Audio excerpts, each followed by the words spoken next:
श्री संत गाडगेबाबांचे निस्सिम भक्त व अमरावती जिल्ह्यातील गाडगेबाबांच्या नावाने असलेल्या संस्थांचे आश्रयदाते विशेषतः श्री गाडगे महाराज समाधी मंदिर, गाडगेबाबा नगर अमरावती, श्री संत गाडगे महाराज बालगृह बनोसा दर्यापूर, श्री क्षेत्र नागरवाडीचे दाते सुखदेव भुतडा अकोला निवासी यांच्या धर्मपत्नी व योगेश संदीप मनीष आरकी यांच्या मातोश्री उर्मिला सुखदेव भुतडा यांचे नुकतेच पुणे येथे श्याम सेठ भुतडा यांच्याकडे आकस्मिक निधन झाले व त्यांचा अंत्यविधी अकोला येथे करण्याचे ठरले। त्याप्रमाणे अंत्यविधी अकोला येथे असल्याने पूर्ण महाराष्ट्रातील त्यांचे चाहते व गाडगेबाबांचे उत्तम उर्फ बापूसाहेब देशमुख हे आपल्या सहकाऱ्यांसह किती हजर झाले तो अंत्यविधी एक आगळा वेगळा दिसून आला। कारण अंत्यविधी म्हटले की रॉकेल, डिझेल, लाकडं याद्वारे केला जातो, मात्र या अंत्यविधीला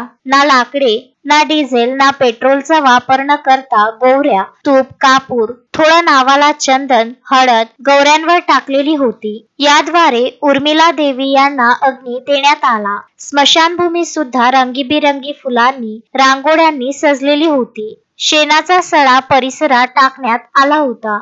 हे सर्व पाहून झाड न तोडता सुद्धा अंत्यविधी होऊ शकतो हे त्या ठिकाणी पाहावयास मिळाले। हाच आदर्श प्रत्येकाने जर घेतला तर असे वाटते झाडे तोडण्याची गरज भासणार नाही। सरते शेवटी उर्मिला देवी यांना बापूसाहेब यांचे प्रमुख उपस्थितांतर्फे भावपूर्ण श्रद्धांजली अर्पण केल्या गेली।